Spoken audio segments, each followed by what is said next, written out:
Alors, j'enseigne sur un poids éternel de gloire. Mais aujourd'hui, dans le grand thème un poids éternel de gloire, j'aimerais enseigner ceci.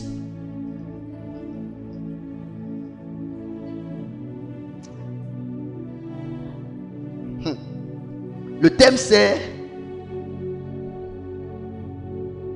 ce qui a du prix aux yeux de l'Éternel. Ce qui a du prix aux yeux de l'Éternel.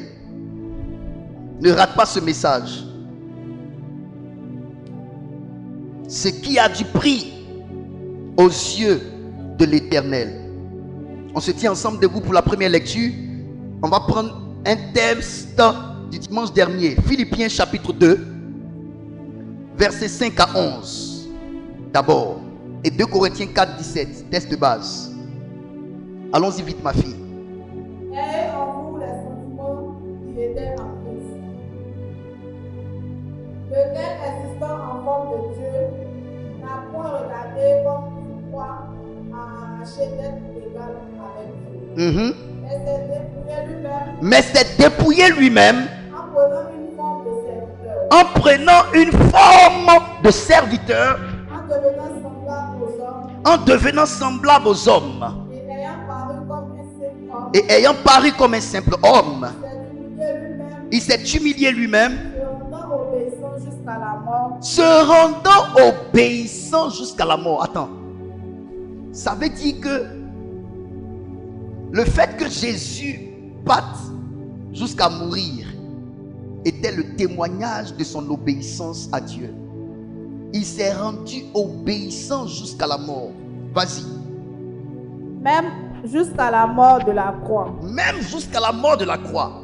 C'est pourquoi aussi Dieu l'a souverainement élevé. Aussi Dieu l'a souverainement élevé. Et lui a donné le nom qui est au-dessus de tout. Et lui a donné le nom qui est au-dessus de tout nom. Afin qu'au nom de Jésus, tout genou fléchisse dans les cieux, sur la terre et sous la terre. Et que toute langue confesse que Jésus-Christ est le Seigneur, à la gloire de Dieu le Père. Alléluia. À la gloire de Dieu le Père. Merci. 2 Corinthiens 4, 17. On reste debout, on lit ces deux textes et on évolue.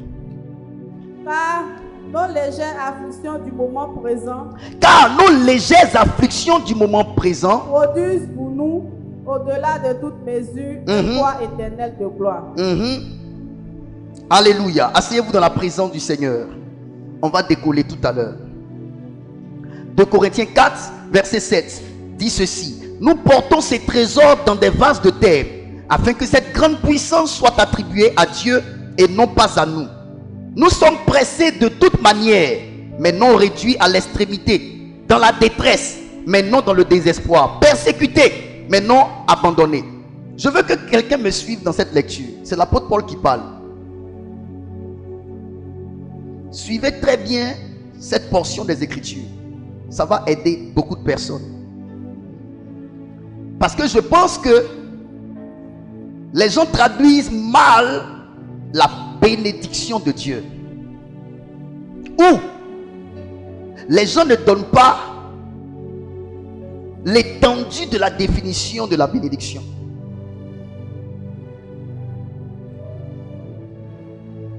Amen. Il faut révéler l'étendue de la définition de la bénédiction. Et il ne faut pas donner qu'une partie. Et moi j'ai dit, je vais enseigner sur l'étendue de la définition de la bénédiction de l'Éternel. Les gens conçoivent mal la bénédiction. Il dit, nous sommes pressés de toute manière, mais non réduits à l'extrémité. C'est l'apôtre Paul, serviteur de Dieu très haut, celui à qui Jésus s'est révélé, qui parle ainsi. Il dit, nous sommes pressés de toute manière, mais non réduits à l'extrémité. Dans la détresse, écoutez bien, vous les chrétiens, qui lorsque vous vivez la détresse, lorsque vous vivez une situation qui crée la détresse en vous, vous avez tendance à penser que Dieu n'est pas avec vous. Regardez ce que l'homme de Dieu dit. Regardez la vie de l'homme de Dieu. Regardez à quoi sont exposés les apôtres de Jésus-Christ.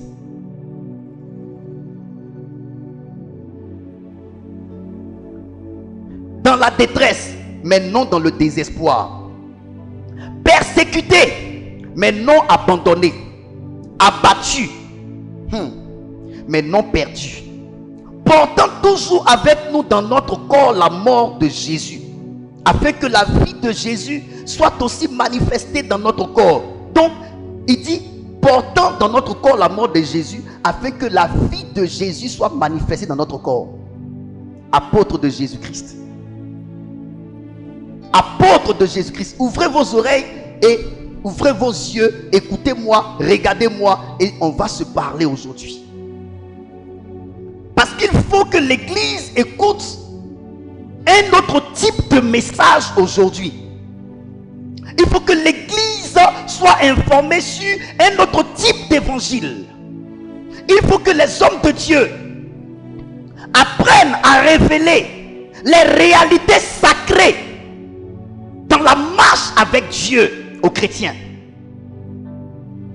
Il faut qu'on arrête de dire aux gens que toutes les maladies sont démoniaques. Il faut qu'on arrête de dire aux gens que tous les problèmes que les chrétiens vivent sont démoniaques. Il faut qu'on arrête de dire aux gens que tous les licenciements sont démoniaques. Il faut qu'on arrête de dire aux gens que tous les divorces sont démoniaques. Il faut qu'on arrête de dire aux gens que toutes les églises qui souvent sont brisées sont démoniaques. Il faut qu'on arrête de dire aux gens que tous les hommes de Dieu qui ont un mauvais témoignage sont dans le faux. Il faut qu'on arrête de dire aux gens que lorsque tu es chrétien et que tu as des problèmes, que tu as des soucis, tu n'es pas un vrai chrétien. Il faut qu'on arrête de dire aux gens que toutes les épreuves de la vie sont du fait d'un péché qu'on a commis. Il faut qu'on arrête de dire ça aux gens. Il faut qu'on apprenne à classer les choses. Merci, tu peux t'asseoir. Il faut qu'on arrête. Il faut qu'on arrête de dire aux gens que être abattu n'est pas toujours démoniaque. Il faut qu'on arrête de dire aux gens que être persécuté en tant que chrétien veut toujours dire que Dieu nous a tourné dos. Il faut qu'on arrête de dire aux gens que le contraire de ce qu'on souhaite est toujours mauvais. Il faut qu'on arrête. Suivez-moi bien, aujourd'hui je vais prêcher. Portons toujours avec nous dans notre corps la mort de Jésus. Ça veut dire le souvenir de la mort de Jésus, le rappel à sa mémoire. La scène que l'apôtre Paul et ses autres frères ont gardé du passage de Jésus sur la terre n'était pas lorsque Jésus opérait des miracles, n'était pas lorsque Jésus guérissait les malades, n'était pas lorsque Jésus a été transfiguré, n'était pas lorsque Jésus marchait sur les eaux, mais le souvenir du passage de Jésus sur la terre qui a été marqué dans le cœur et dans le corps de l'apôtre Paul ainsi que de ses frères était la partie de sa vie où il est monté à la croix et il a perdu de sa vie pour sauver l'humanité. La seule partie de son parcours sur la terre qui a été enregistrée dans l'ADN de Paul, dans la mémoire de Paul, de Pierre, de Barthélemy, de Jean, des autres frères, était la partie du don de sa vie, portant dans notre corps la mort de Jésus. Ils n'ont pas porté les miracles de Jésus. Ils n'ont pas porté la partie où il a été transfiguré. Ils n'ont pas porté la partie où Jésus a multiplié les pains et les poissons. Parce que de tout ce que Jésus a fait, de tout le bien que Jésus a fait sur la terre, s'il y a un seul bien qu'il a fait, qui ne peut être égalé, qui ne peut être comparé, c'est le don de sa vie, le don de sa personne, le don de son sang, le don de sa vigueur, le don de sa sueur pour sauver l'humanité. Et plus les jours avancent, plus le temps passe, on se souvient de moins en moins de son sacrifice. On porte les crucifixes, mais en oubliant l'histoire qui va avec. On porte les crucifixes, mais on a oublié les sentiments qui sont en lui. On porte le crucifix, mais on a tout ignoré de ce qu'il a souffert pour l'humanité. Paul dit, nous portons dans notre corps la mort de Jésus. Et il dit ceci, afin que la vie de Jésus soit aussi manifestée dans notre corps. Ça veut dire, celui qui reçoit la vie de Jésus est celui qui a emmagasiné la mort de Jésus. Parce que la vie est sortie de la mort. C'est justement parce qu'il est mort qu'il a cédé la vie à nous autres. Lorsque Jésus était en vie, nous n'avions pas la vie. Mais quand Jésus meurt, la vie de Jésus nous a été donnée. Celui qui n'expérimente pas la mort ne donnera jamais la vie. C'est lorsque la mère, ayant le bébé dans son ventre, le jour de céder la vie, extirper la vie au-dedans d'elle, du dedans d'elle, pour que cette vie soit dehors, pour que cette vie-là soit dehors, elle passe par la mort, parce qu'elle doit pousser, parce qu'elle doit crier, elle passe par la mort. C'est lorsque la mère passe par la mort que la vie qui en elle sort. C'est pour cela un enfant doit aimer sa mère et doit la saluer, parce que d'autres sont restés dedans. Alléluia. Car nous qui vivons, nous sommes sans cesse livrés à la mort. Nous qui vivons, l'apôtre Paul parle. Il dit nous les apôtres de Jésus-Christ. Nous qui vivons, nous sommes sans cesse livrés à la mort. À cause de Jésus. Afin que la vie de Jésus soit aussi manifestée dans notre chair mortelle. Ainsi, la mort agit en nous et la vie agit en vous.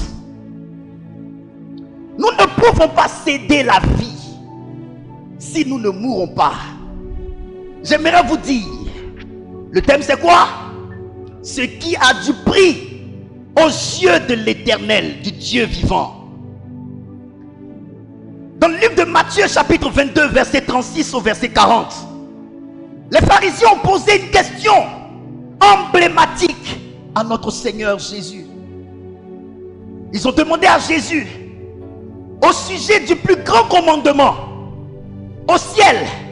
Quel est le commandement qui coûte cher? Donc de tous les commandements, quel est le plus grand des commandements?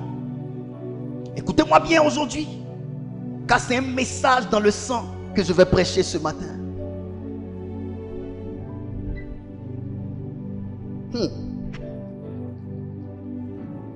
Est-ce que tu peux faire la lecture pour eux? Sinon j'allais partir vite. Maître, quel est le plus grand commandement de la loi? Maître, quel est le plus grand commandement de la loi? Jésus lui répondit. Jésus lui répondit. Tu aimeras le Seigneur, ton Dieu, de tout ton cœur, de toute ton âme et de toute ta pensée. C'est le premier et le plus grand commandement. Le premier et le plus grand commandement réside dans l'amour de Dieu, de toutes ses pensées, de toutes ses forces et de tout son cœur. S'il y a un commandement qui est plus grand au ciel, si Dieu voit un commandement plus grand dans le ciel et même sur la terre, si Dieu doit classer et classifier les commandements, le plus grand des commandements, c'est d'aimer Dieu d'abord, de tout son cœur, de toutes ses forces, de toutes ses pensées.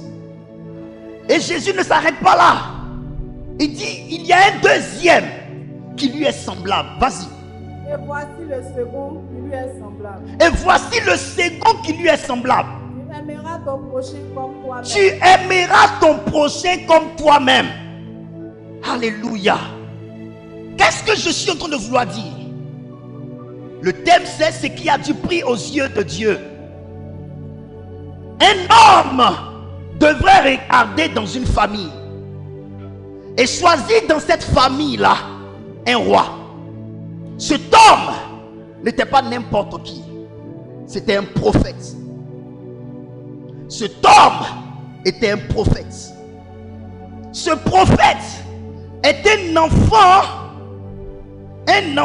fruit d'un vœu à l'Éternel. Sa mère ne faisant pas d'enfant se retrouva devant l'Éternel. Elle dit, si j'ai prié que je n'ai pas reçu, si j'ai supplié l'Éternel que je n'ai pas reçu, je ferai un vœu à Dieu. Je ferai néanmoins un vœu à Dieu. La Bible dit,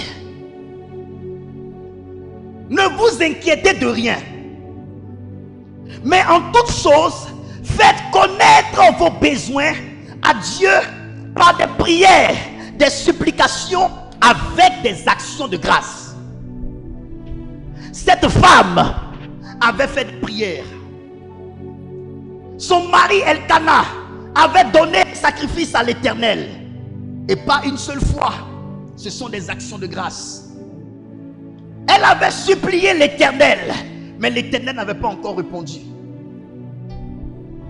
Lorsqu'elle se jette aux pieds de Dieu et qu'elle se met à prier, elle dit à Dieu, j'ai prié, j'ai supplié. Les deux ont raté. J'ai fait des actions de grâce, ça a raté. Qu'est-ce qu'il faut encore faire pour que tu daignes jeter un regard favorable sur moi? Et le Saint-Esprit qui nous aide à prier dans le livre, selon le livre de Romains, a mis dans le cœur de cette femme un vide dans le royaume. Le ciel avait un vide. Le ciel avait un manque. La Bible dit de son air, la parole de l'Éternel se faisait rare. Il n'y avait pas de prophète. Et le ciel était en manque de prophètes. Le ciel avait un besoin de prophètes. Le besoin du ciel n'était pas un besoin d'en haut, mais un besoin d'en bas. Quelqu'un que Dieu prendrait pour résoudre une situation sur la terre. Cette femme fut connectée aux besoins de Dieu. Elle dit, je fais un vœu. Si tu me donnes un enfant mâle, je te le donnerai. Dieu a dit, ok, puisque tu me fais le vœu est une alliance avec Dieu. Le vœu est un contrat avec Dieu. Et je veux te dire, pour 2024, pour ce que tu veux que l'Éternel fasse pour toi, pour ce que tu veux expérimenter durant toute l'année, lève-toi avec une offrande que tu n'as jamais faite. Seigneur, je te donne telle offrande le 31 décembre. Si tu me donnes telle chose, j'en ferai plus. Mais je lève déjà cette offrande-là pour toi. Afin que tu me permettes de rentrer dans cette nouvelle année avec tels objectifs accomplis. La femme fait le vœu. Et Dieu a exaucé son vœu. Lorsque Dieu lui donne l'enfant mâle, elle n'a pas oublié le vœu. Comme vous qui faites un vœu. Et lorsque l'Éternel remplit sa part de contrat, vous ne faites pas votre part. Et quand vous ne faites pas votre part, vous avez rompu l'alliance. Et vous êtes en disgrâce devant l'Éternel. Payez vos crédits de vœux qui sont sur vous. Même si l'homme de Dieu n'a pas entendu, c'est entre vous et Dieu. C'est un projet de votre cœur avec Dieu. Remplissez votre part de contrat. Et l'Éternel va se dégager de sa colère et va vous bénir. Elle prend son enfant et l'envoie l'enfant là-bas. C'est cet enfant-là qui a appris auprès de l'homme de Dieu qu'on appelle le sacrificateur de Dieu, Élie. Dieu a appelé cet enfant qui s'appelle le prophète Samuel. De toute la Bible, vous verrez les erreurs de Moïse. Vous verrez les erreurs de plusieurs prophètes. Mais ce prophète Samuel, étant dans une famille spirituelle bien éduquée, la Bible ne dit rien de mal sur lui. Il était comme un homme parfait. La seule chose, le seul problème que ce prophète a eu, c'est que ses enfants n'étaient pas bien éduqués. À l'image des enfants de son père spirituel. Ophni et Phiné, fils du sacrificateur de Dieu Élie. Des enfants désordonnés qui détruisaient l'offrande dans le temple et sortaient avec les femmes qui venaient faire leurs offrandes dans le temple. Les fils, les enfants du prophète Samuel n'étaient pas aussi bien éduqués. Mais Samuel était lui-même irréprochable. Mais ce Samuel-là va entendre Dieu lui dire, va dans la maison de Isaïe. Suivez-moi bien aujourd'hui, je vais prêcher. Quand il se lève et qu'il va dans la maison de Isaïe, de prophète qu'il est, il doit regarder dans la maison de Isaïe et en choisir un roi pour l'Éternel. Il n'est pas parti avec les yeux de l'Éternel, mais il va partir avec ses yeux. Il voit Eliab, grand détail, en forme. Il dit certainement c'est le oint de Dieu. Et Dieu lui dit, vous regardez à ce qui frappe aux yeux, mais moi l'Éternel je regarde au cœur. Qu'est-ce que je veux dire? Pourquoi j'ai dit tout ça? Je veux dire qu'il y a ce qui est important aux yeux de l'homme et il y a ce qui est important aux yeux de Dieu. Ce qui est important aux yeux de l'homme n'est pas forcément important aux yeux de Dieu. C'est pour cela qu'on demande à Jésus, de tous les commandements, les 10 commandements que Dieu a donnés à Moïse, quel est le plus grand des commandements? Ça veut dire le commandement dans lequel l'Éternel se sent le mieux. Le commandement que Dieu considère le mieux. Ça veut dire, on peut faire beaucoup de choses dans la maison de Dieu. Mais de toutes les choses que nous faisons là, il y en a une qui tient vraiment au cœur de Dieu. Tu es la femme de ton mari. Tu peux faire beaucoup de choses pour ton mari. Mais de toutes les choses que tu fais qui sont bien là, il y a une chose qui lui coûte cher. Il y a une chose qui coûte cher à ta femme. Tu peux tout faire. Mais il y a une chose là, si tu n'as pas fait, elle n'est pas satisfaite. Ainsi, dans la maison de Dieu, dans le royaume de Dieu, il y a beaucoup de choses que nous faisons que Dieu aime. Mais il y a une chose qui coûte cher au cœur de Dieu plus que toutes les autres choses. Et ce commandement-là, c'est tu aimeras.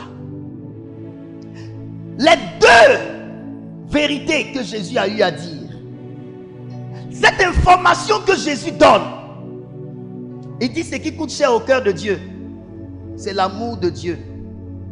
Il faut aimer Dieu de tout ton cœur, de toute ton âme et de toutes tes pensées. Et il faut aimer ton prochain comme toi-même.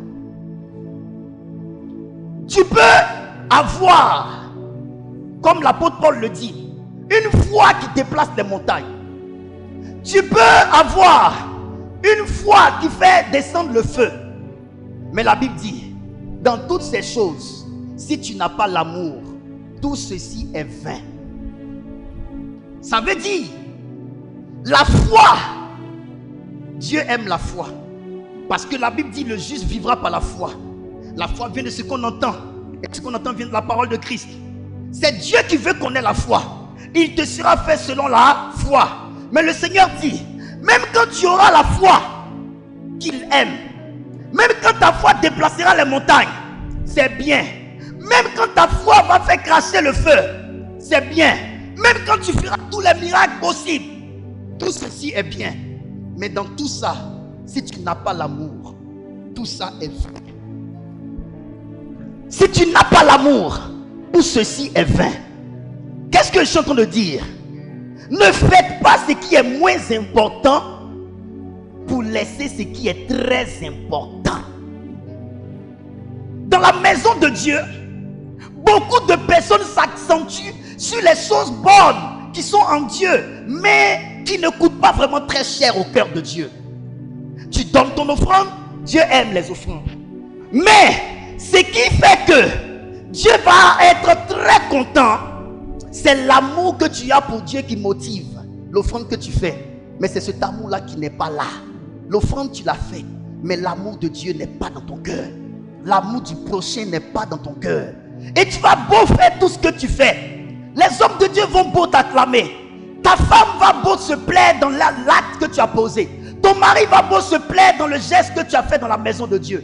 Tes amis de département vont se plaire dans l'acte que tu as posé parce que c'est un acte que tout le monde ne pose pas. Mais le Seigneur lui regardera à l'intérieur de ton cœur. La motivation de cet acte, est-ce que c'est l'amour que tu as pour lui qui t'a motivé? Ou bien c'est autre chose? Tout ce qui se fait dans la maison de Dieu, qui n'est pas motivé par l'amour qu'on a pour Dieu, est un non-fait. Tout ce qu'on fait dans la maison de Dieu, qui n'est pas motivé par un amour acharné pour Dieu, qui n'est pas motivé par un amour passionné pour Dieu, qui n'est pas motivé par l'amour du prochain, est un non-fait.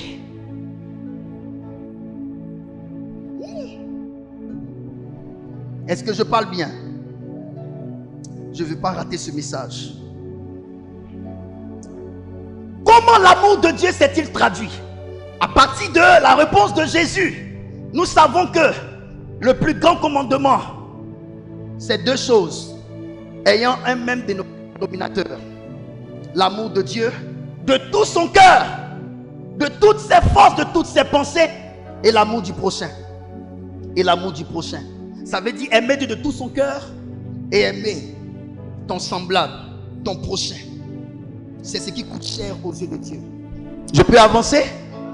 Maintenant, une chose que j'aimerais dire.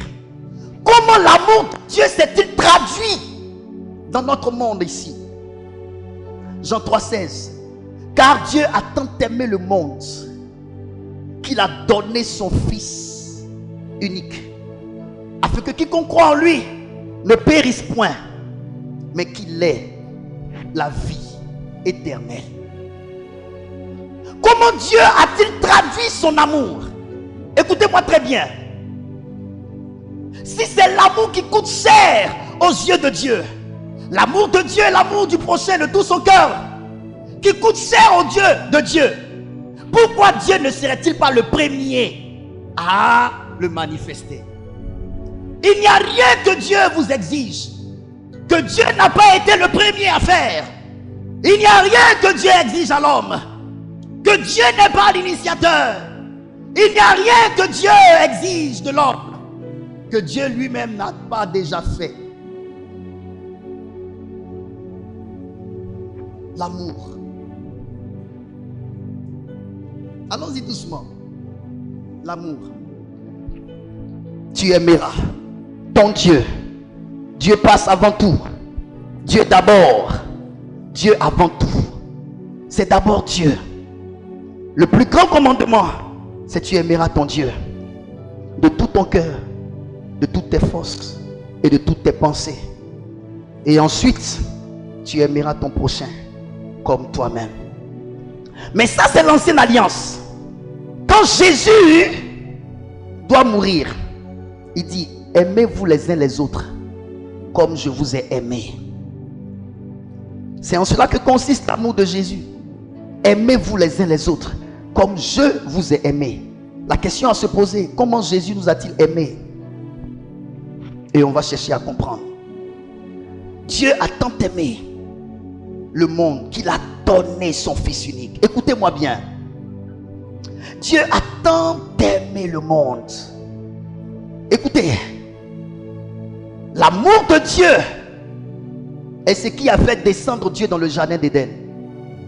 L'amour de Dieu est ce qui a fait que Dieu a demandé à Adam, où es-tu?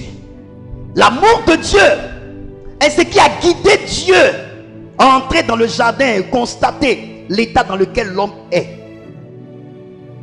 Pourquoi la Bible nous dit-elle que Dieu a tant aimé le monde qu'il a donné son Fils unique, afin que quiconque croit en lui ne périsse point, mais qu'il ait la vie éternelle? Cela montre que Dieu nous a observés. Cela montre que Dieu nous a auscultés. Cela montre que Dieu nous a étudiés. Cela montre que Dieu s'est tenu auprès de nous pour voir dans quel état le monde se trouve. Dans quel état le monde se trouve-t-il? Le monde se trouve dans un état de perdition. Le monde se trouve dans un état de perdition. L'église elle-même se trouve dans un état de perdition. Les chrétiens soi-disant se trouvent dans un état de perdition. La question que je me pose, est-ce que le monde savait qu'il était en perdition?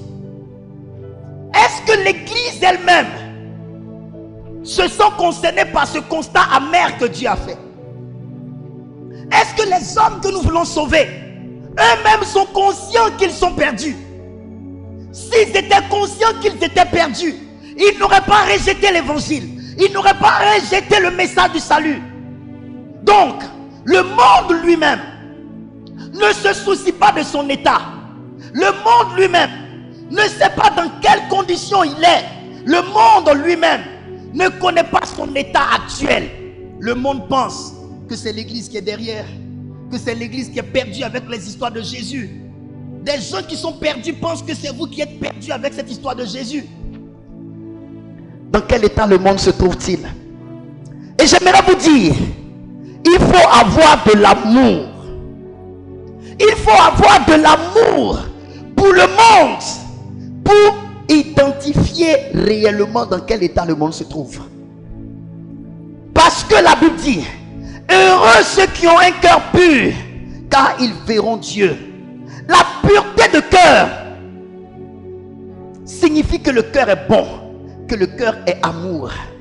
Le cœur de Dieu étant un cœur aimant, Dieu aime tellement que son cœur est pur. Et cette pureté de cœur est un collier sur les yeux de Dieu, de sorte à ce que Dieu voit le monde tel qu'il est, pas tel qu'il se présente. Est-ce que je peux parler? Je peux avancer? Tu connais souvent le problème des gens, mais eux-mêmes ne voient pas. Et Dieu nous aime tellement que Dieu a regardé dans quel état Adam était. Quand il a vu Adam, il a vu sa progéniture. La Bible dit qu'un seul a péché et tout le reste, toute l'humanité a également péché. Il nous a tous condamnés. C'est ce que Dieu a vu, que Adam certainement n'a pas vu. Et Dieu dit, il faut que je sauve. Mais tout ceci a été motivé par quoi? Tout ceci a été motivé par l'amour. Mais cet amour-là de Dieu pour l'humain, cet amour-là de Dieu pour l'humanité, c'est traduit comment? Comment tu traduis ton amour pour ta femme? Comment tu traduis ton amour pour ton mari? Comment tu traduis ton amour pour ton église? Comment tu traduis ton amour pour ton enfant spirituel? Comment tu traduis ton amour pour tes parents spirituels, pour tes parents biologiques? Comment tu traduis ton amour? Le tout n'est pas de dire qu'on a de l'amour. Comment cet amour-là se manifeste? Comment cet amour-là tu le traduis? Comment traduisons-nous l'amour que nous disons avoir dans notre cœur pour les autres? Amen. Est-ce que je parle bien? Regardons un peu comment Dieu a-t-il traduit l'amour qu'il a pour l'humain. L'amour de Dieu était tellement grand pour l'humain. L'amour de Dieu étant tellement fort pour le monde, que Dieu a décidé de migrer dans le sacrificiel. Le sacrificiel. Dieu a migré dans le sacrificiel. Car Dieu a tant aimé qu'il a donné. Donner là, c'est sacrifier. Dieu a dit, ok, j'aime tellement le monde que la meilleure façon de traduire mon amour pour le monde, c'est de sacrifier ce que j'ai de plus cher. Et la Bible ne dit pas qu'il a donné son fils seulement. La Bible dit qu'il a donné son fils unique. Il a donné son fils unique. Ça veut dire un autre type de fils. De tous les fils que Dieu a, Jésus était un autre type de fils. Il a sacrifié ce qu'il a de plus cher. Quand on parle de Jésus, vous voulez savoir l'amour que Dieu a pour Jésus? Regardez le jour de son baptême dans le Jourdain. Qu'est-ce que le Père a dit? Il a dit ceci: celui-ci est mon fils bien-aimé, en qui j'ai mis toute mon affection. Affection, tout mon amour. Donc tout l'amour de Dieu le Père était en une personne. Dans la personne de Jésus. Jésus était la traduction littérale de l'amour de Dieu pour l'humanité. C'est ça Jésus. Comment traduit-il son amour pour l'humain? Le sacrifice, le don de son fils, sacrifié par n'importe qui, sacrifié par n'importe où, sacrifier la personne la plus extraordinaire qui soit.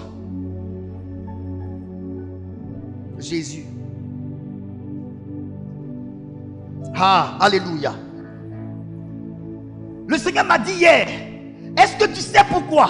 Lorsque Adam a péché net, je suis venu dans le jardin. Il dit ça dépend de la position de Adam. Ça dépend de la position de l'homme dans ma vie. Zacharie, le chapitre 2, verset 8. Zacharie, le chapitre 2, verset 8 nous montre que nous les hommes, nous sommes la prunelle des yeux de Dieu. Là où vous êtes, si vous êtes la prunelle des yeux de Dieu, essayez de regarder à votre œil. Que quelqu'un essaie d'envoyer son doigt vers votre œil, vous allez faire ça. Parce que la prunelle des yeux, tout ce qui vient vers l'œil pour toucher la prunelle, fait réagir l'œil et la personne qui a l'œil.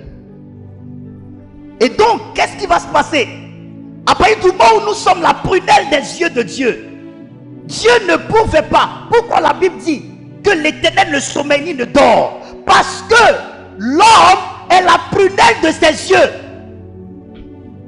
L'homme étant la prunelle des yeux de Dieu, et l'homme étant sans cesse attaqué par Satan, si Dieu dort, Dieu perd l'homme.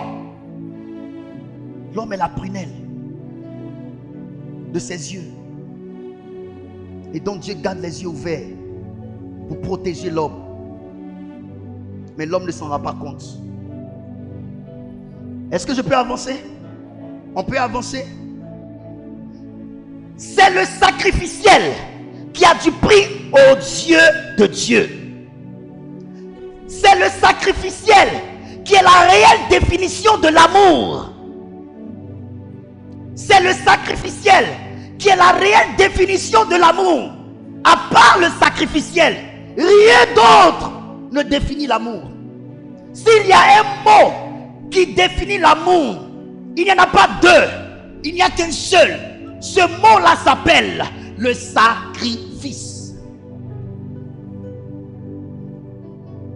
S'il y a un mot qui définit l'amour, il n'y en a pas deux, il n'y a qu'un seul. Ce mot-là, c'est le sacrifice. Qu'est-ce que le prophète Franck Romaric divin cherche? Cherche-t-il qu'on dise qu'il prêche bien? Non. Je veux parler, qu'on me comprenne. Si tu as compris ce message, je serai l'homme le plus heureux. Pas besoin que tu acclames, pas besoin que tu gesticules, mais que tu réalises ce que j'ai réalisé. Que tu comprennes. De toutes les choses qui émeuvent Dieu, de toutes les choses qui émeuvent Dieu, émeuvent Dieu dans le ciel, il y en a 2 qui coûtent aux yeux de l'Éternel. De toutes les choses qui émeuvent Dieu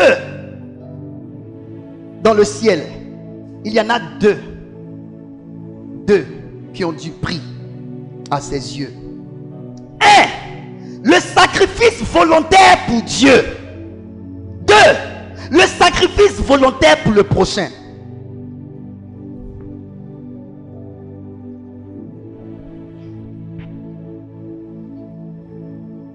De toutes les choses qui émeuvent Dieu dans le ciel, il y en a 2 qui coûtent cher aux yeux de Dieu.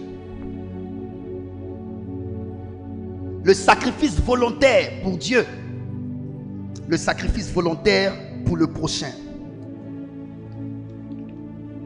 Amen.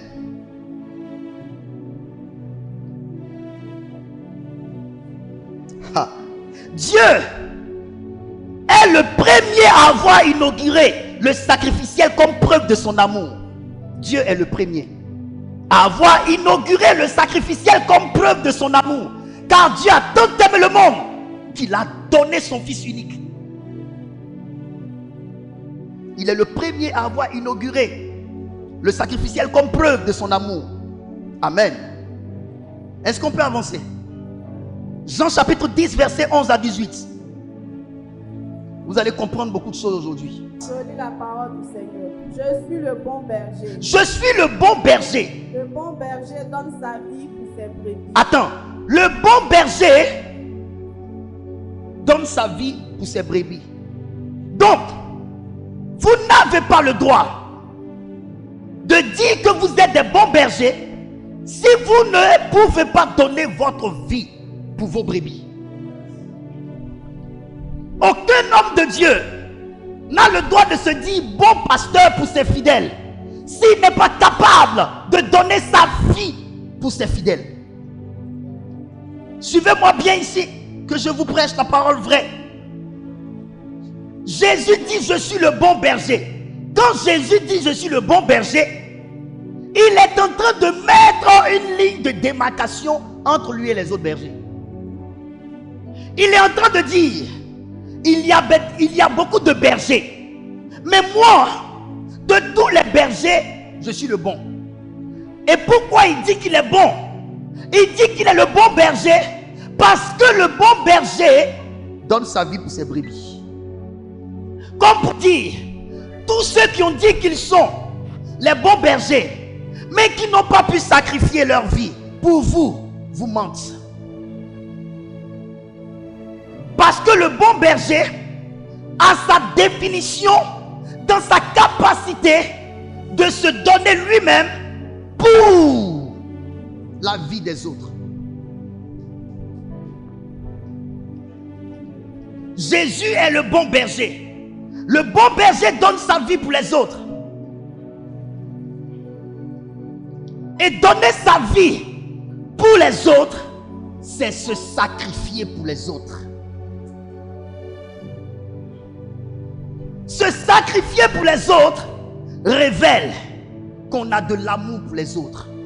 Parce qu'il n'y a rien qui peut pousser un homme à se donner soi-même pour sauver les autres si ce n'est guidé par l'amour. L'homme va sacrifier l'homme pour lui-même. Regardez dans le monde, les mystiques sacrifient leur maman, les mystiques sacrifient leur papa, les mystiques sacrifient leurs enfants pour devenir forts. Mais Jésus, il a préféré se sacrifier lui-même pour sauver ceux qui sont de lui. Voici toute la différence.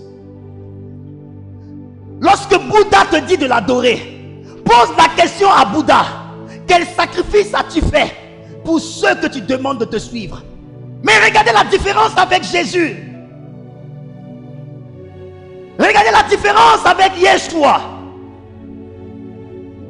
Regardez la différence avec celui que nous nous targuons d'aimer. Regardez la différence avec le Fils unique du Dieu vivant. Regardez la différence. Ainsi l'apôtre Jean dit: nous l'aimons parce que lui nous a aimés en premier.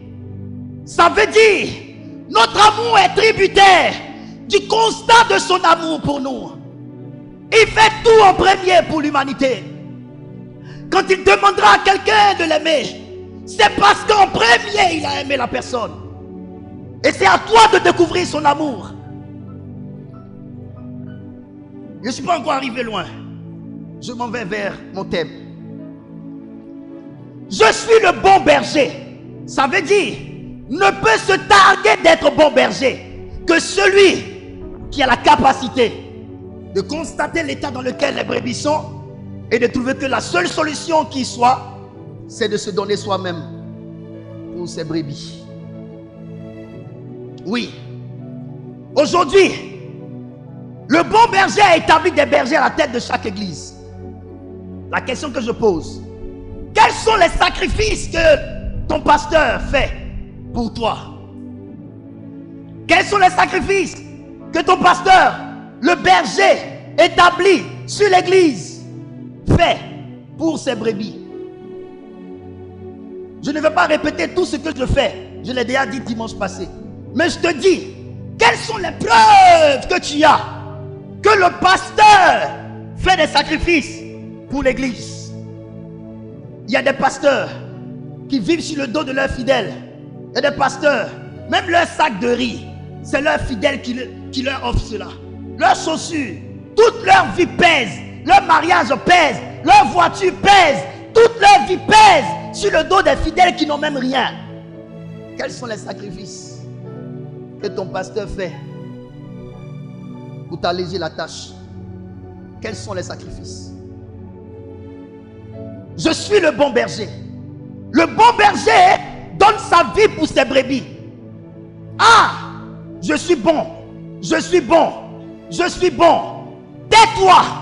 Tu n'as pas le droit de dire que tu es bon si tu n'as pas su sacrifier pour autrui.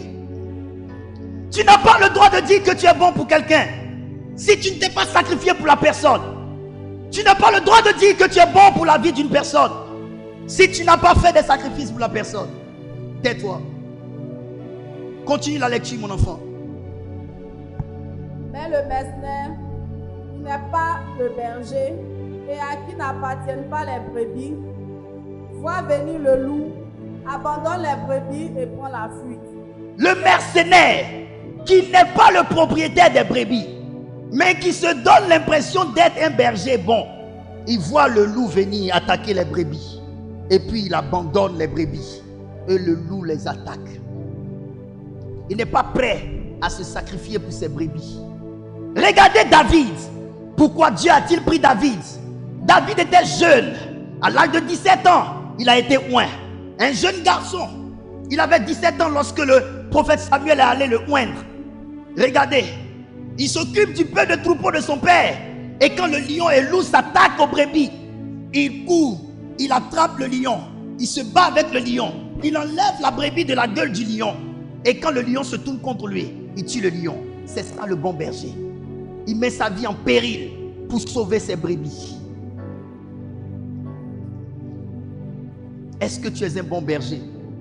Est-ce que je suis un bon berger? Moi qui ne sais que prendre les offrandes de mes enfants. Moi qui ne sais qu'appeler mes enfants pour leur dire de me donner. Moi qui ne leur donne rien quand ils sont dans le besoin.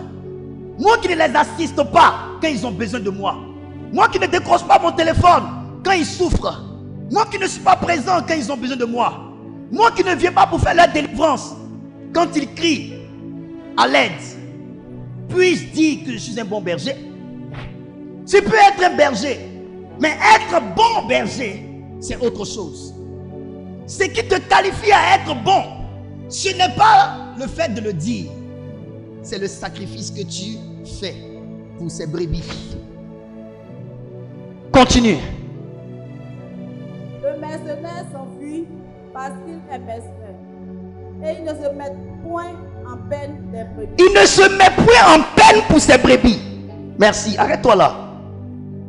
Le bon berger se met en peine pour ses brebis. Le bon berger se met en peine pour ses brebis. Pour même des moments de prière ici. Il y a des moments de prière que je veux organiser. Mais je me mets tellement en peine pour les brebis. Je me dis, Peut-être qu'ils seront obligés de faire des sacrifices, de laisser leur travail, de laisser ceci, cela pour venir. Bon, c'est pas grave, je laisse. Moi-même, je porte le fardeau seul. Il y a des risques que je ne prends pas à cause de ce que je pense aux brebis. Je pense aux brebis. Je peux demander à l'église de cotiser pour des programmes, pour sauver des âmes. Mais je me dis, peut-être qu'ils n'ont rien. Tant que moi-même, personnellement, je n'ai pas eu cet argent-là, je ne programme pas. Est-ce que je vais avancer? Non. Mais c'est un sacrifice qui montre que cet homme de Dieu se met en peine pour ses brebis. Écoutez, on n'aime pas si on ne se met pas en peine. On n'aime pas si on ne sait pas se mettre en peine pour autrui. Et Jésus a dit, le mercenaire fuit. Il laisse les brebis à la merci du loup parce qu'il ne se met pas en peine. Mais pourquoi ne se met-il pas en peine? Parce qu'il n'aime pas les brebis et parce qu'il n'est pas le réel propriétaire des brebis. Je me mets en peine pour vous, toujours présent lorsque vous avez besoin de moi. Mais suis-je venu prêcher mon évangile, moi? Non. Je suis venu te révéler les caractéristiques qui révèlent qu'un homme est un bon berger. Et Jésus en est l'exemple parfait. Il se sacrifie. Dieu a tellement aimé qu'il n'a rien exigé de l'homme. Il a tout exigé de lui pour l'homme. L'amour de Dieu s'est manifesté en ce sens que Dieu n'a rien exigé de l'homme, l'homme qui a péché. Dieu n'a rien exigé de l'homme, l'homme qui a gâté. Dieu n'a rien exigé de l'homme, l'homme qui a détruit. Il a tout exigé de lui pour réparer des fautes qu'il n'a pas commises. Aucune église ne peut devenir une église forte si elle charge le peuple de la mission. Aucun homme de Dieu ne peut avoir une église puissante si l'homme de Dieu charge le peuple de la mission que Dieu lui a donnée. C'est l'homme de Dieu qui charge. Et un prophète m'a dit, prophète Franck, dans les premières années, tu vas prendre toutes les charges. Même tu vas avoir des départements, mais c'est toi-même qui vas travailler dans ces départements-là. Et ça peut te prendre 10 ans. Tu peux faire 10 ans à charger toi seul l'église sans être véritable de tes fils. C'est après que Dieu va t'alléger la tâche. Quand j'ai jeûné mes 3 mois ici, il y a des choses qu'on ne peut pas dire, mais j'avais des plaies qui sortaient. Les plaies sortaient sur moi. Je souffrais de ça. Dieu m'a éprouvé dans ce jeûne. Mais je prenais ces plaies-là pour venir prêcher. Je perdais du sang. Je perdais du sang. Dans ce jeûne de 3 mois, je perdais du sang. Je prêchais là, mais le sang coulait dans mon pantalon. Je ne savais pas ce qui se passait. Je perdais du sang. On peut avancer? Mais c'est le prix de l'amour. Et si tu n'en parles pas, personne ne saura. Si le poulet ne t'a pas dit qu'il transpire sous ses plumes, tu ne sauras pas.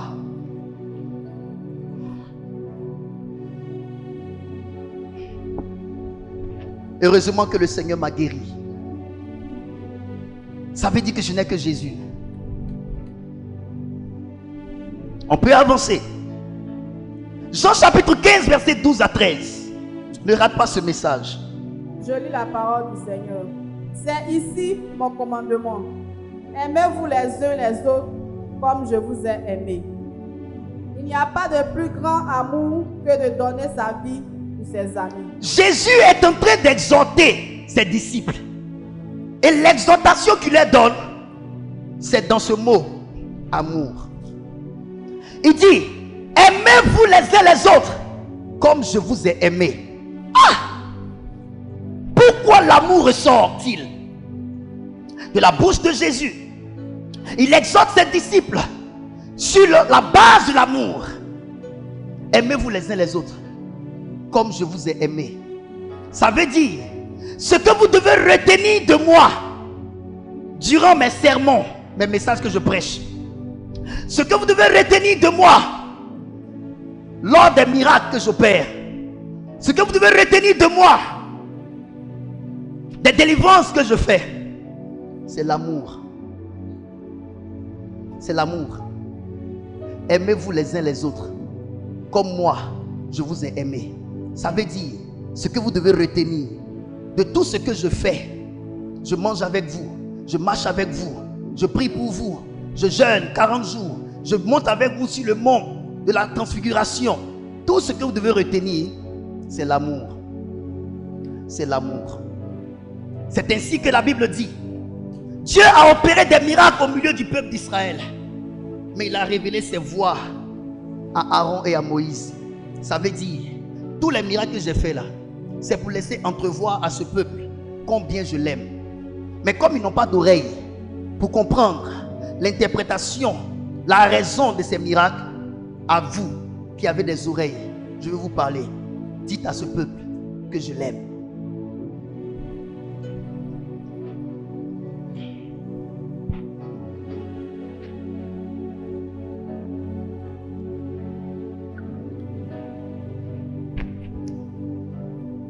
Les gens pensent que le plus grand manque dans le monde, c'est l'argent. Vous pensez que le plus grand besoin des hommes sur la terre, c'est l'argent? Ce n'est pas l'argent, c'est l'amour. Parce que quand on aime, on donne même le peu qu'on a. Donner l'argent ne serait jamais difficile si l'amour est là. Le manque, le plus grand besoin du monde, c'est le besoin d'amour. C'est l'amour qui n'est plus. Aimez-vous les uns les autres comme je vous ai aimé. Ça veut dire, retenez de tout ce que j'ai fait, de tout ce que je vous ai dit, de tous mes enseignements, de toutes mes actions, l'amour de Jésus pour les humains. Retenez cela de moi. Romains chapitre 5, versets 5 à 8. Ne ratez pas ce message. Ne ratez pas ce message, mes enfants. Romains 5, 5 à 8. Je lis la parole du Seigneur. Oui. Or, l'espérance ne trompe point. L'espérance ne trompe point. Parce que l'amour de Dieu est répandu dans nos cœurs. Parce que l'amour de Dieu est répandu dans nos cœurs. Par le Saint-Esprit qui nous a été donné. Par le Saint-Esprit qui nous a été donné. Continue. Car lorsque nous étions encore sans force. Lorsque nous étions encore sans force. Christ. Autant marqué est mort. Autant marqué est mort. Pour des impies. Pour des impies. Continue. À peine mourrait-on pour un juste quelqu'un. Peut-être mourrait-il pour un homme de bien. Écoute ça. Mais attends, l'apôtre Paul dit, à peine si l'être humain peut mourir pour un homme. À peine si on mourrait pour un homme. Ça veut dire que l'homme lui-même qui mérite qu'on meure pour lui là. À peine même si on meurt pour lui. C'est-à-dire que c'est difficile qu'on meure pour un homme. Mais Jésus lui est mort pour des impies. Des impies. Des gens qui n'ont rien à cirer avec lui. Rien à cirer avec le ciel. Des ennemis du royaume. Il est mort quand même pour eux. Et même les hommes même qui... C'est-à-dire que l'homme même, on peut dire qu'on peut mourir pour lui. Celui qu'on peut sauver. Mais à peine même si on le faisait. Mais Jésus, regardez son amour. Il est mort même pour des impies. Des gens qui ne vont pas le reconnaître. Des gens qui ne vont pas l'accepter. Il est quand même mort pour eux. Donc la mort que Jésus a manifestée n'était pas une mort pour des personnes qui l'accepteraient seulement. Ce n'était pas une mort clanique. Il est mort pour tous, même pour ceux qui vont le régner. Il est quand même mort pour eux. Quel don! Je disais, il y a un problème dans les réseaux. C'est bien de créer des réseaux en tant qu'enfant de Dieu. Mais je vous dis, sur la base des réseaux, on n'aurait pas de récompense au ciel. Parce que Jésus dit, si vous faites du bien à ceux qui vous font du bien, quel bien avez-vous fait? Il dit, si vous aimez ceux qui vous aiment, quel bien avez-vous fait? Aimez vos ennemis. Ça veut dire, si on est en réseau et qu'on se rend service seulement que dans le réseau, sincèrement, tu as fait que du bien à celui à qui tu pouvais faire. Mais quand tu fais du bien à ton ennemi, c'est là que Jésus reconnaît que tu as fait du bien. Si monsieur Atré me fait du bien, il n'a fait aucun bien. C'est vrai, c'est du bien qu'il m'a fait, mais il n'a fait aucun bien. Mais quand M. Acré va non seulement me faire du bien, et faire du bien aussi à quelqu'un qui a voulu le tuer, M. Acré a montré qu'il était un homme différent. C'est ça la différence. Mais est-ce que vous savez que même faire du bien à ceux à qui vous devez faire, vous ne faites pas. Donc ce n'est même pas à ceux à qui vous ne devez pas faire que vous allez faire. Si le Seigneur Jésus te dit, quel bien as-tu fait quand tu fais du bien à celui qui te fait du bien? Il dit, même les païens en font autant.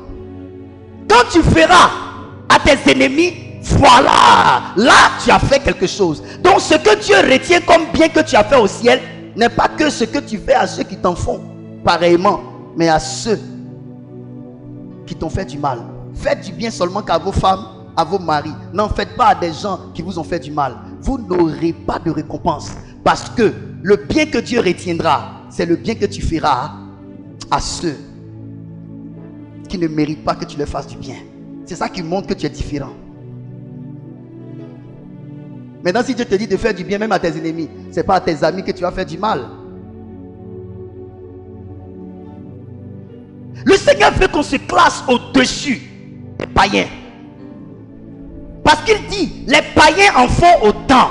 Dépasse les païens. Tu ne peux pas être chrétien et ressembler aux païens. Tu n'es pas chrétien. Tu es pire que le païen. Tu es pire que le païen.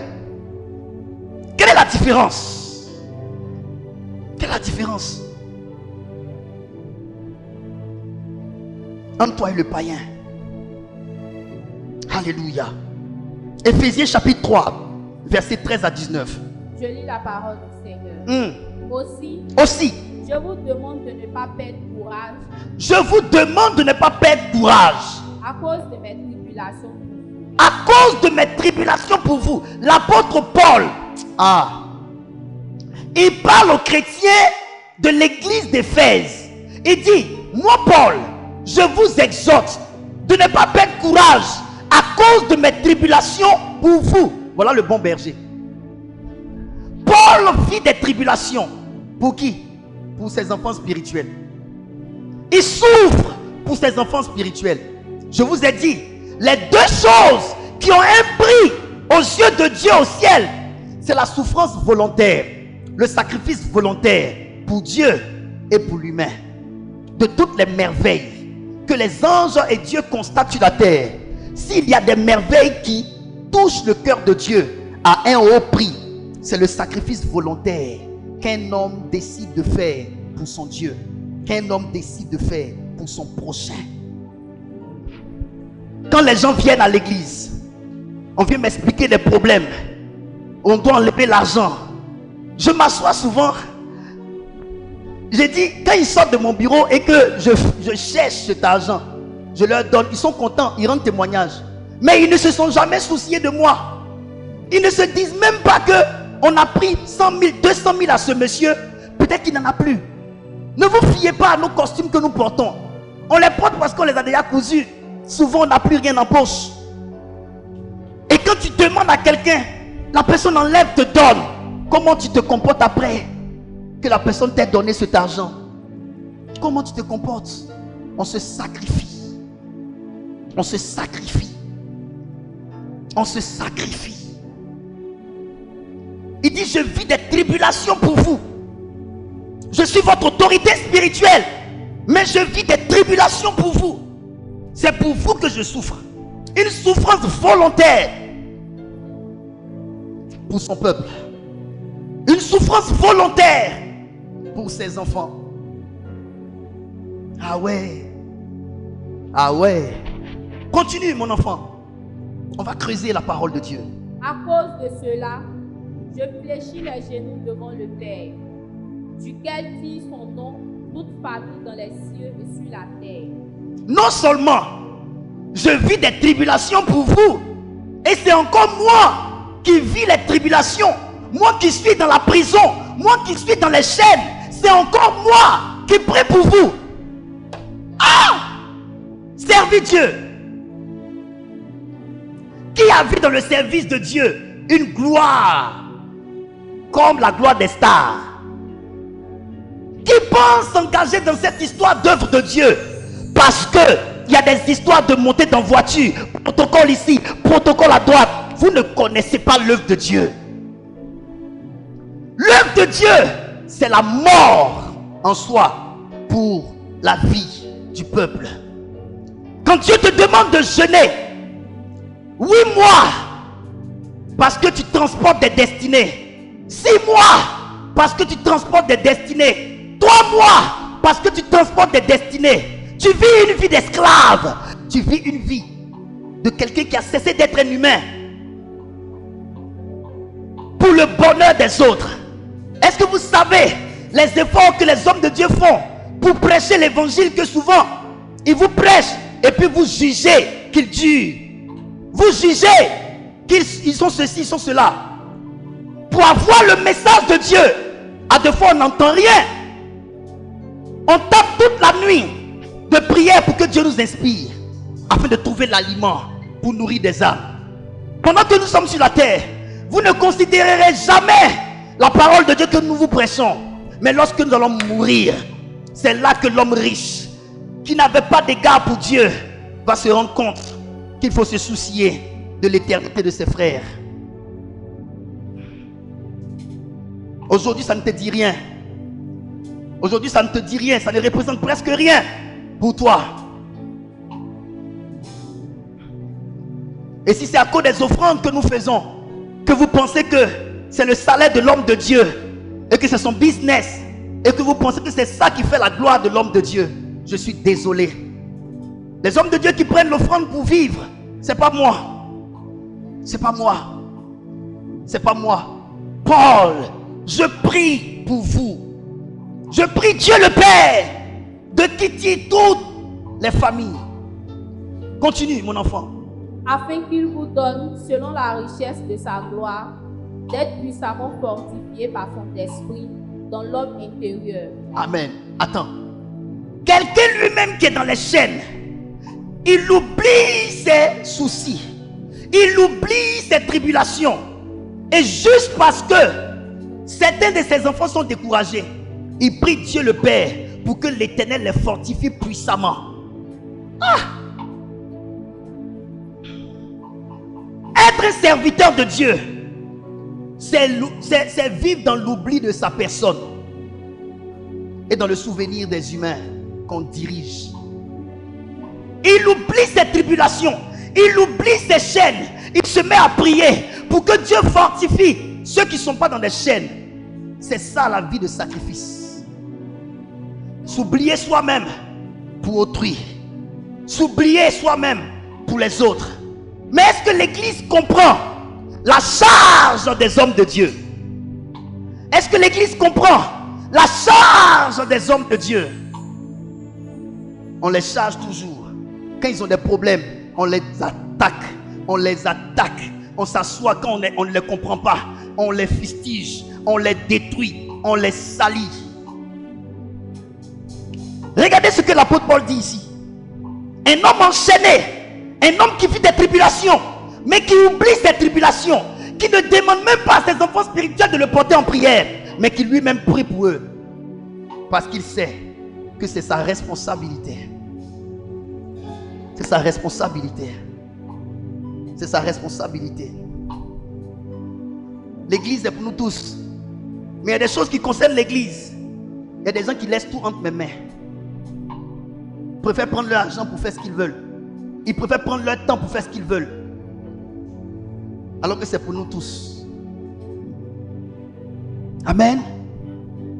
Que Dieu aujourd'hui parle au cœur. Allons-y vite, ma fille. En sorte que Christ habite dans vos cœurs par la foi, afin qu'étant enracinés et fondés dans l'amour, vous puissiez comprendre avec tous les saints quelle est la largeur. Afin qu'étant enracinés dans l'amour.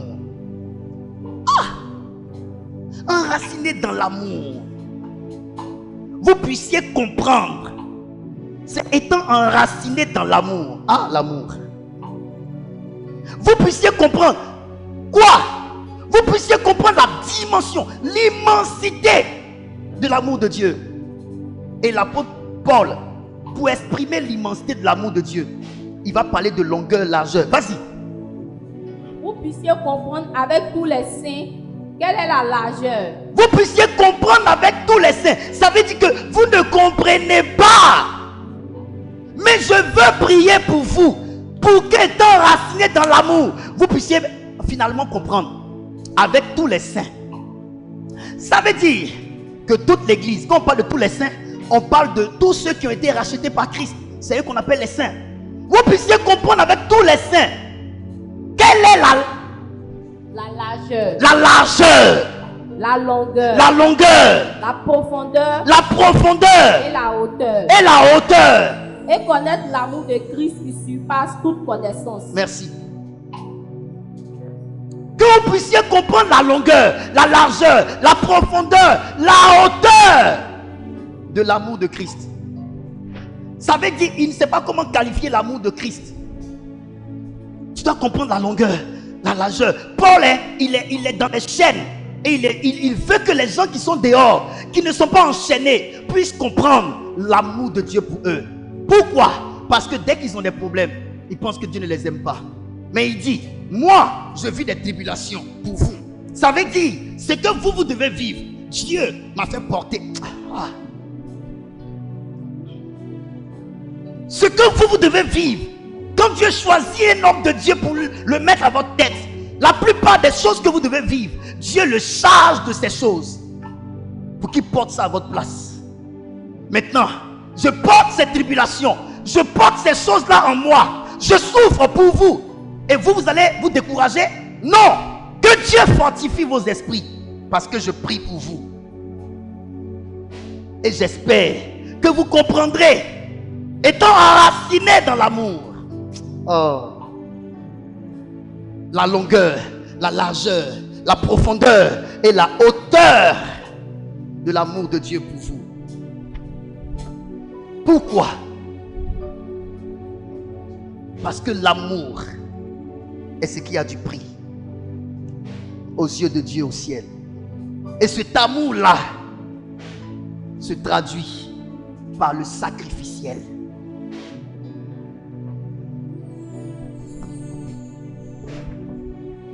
Est-ce que je peux te parler maintenant? Tout ce temps-là, il te préparait.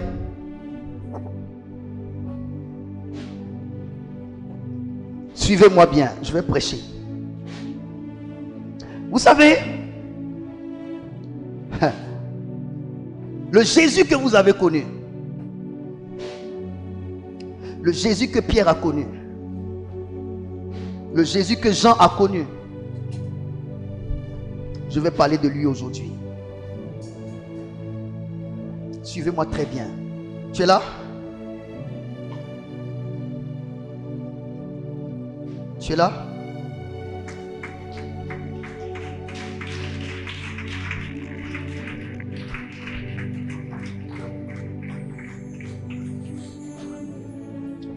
L'histoire de Jésus en Matthieu commence par la généalogie de Jésus.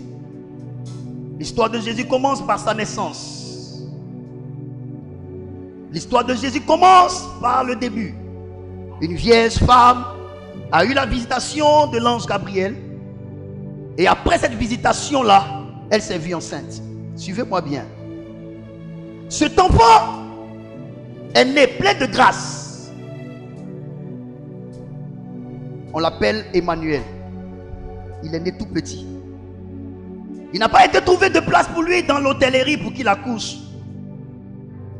Pour qu'il soit accouché plutôt. Mais dans la bergerie.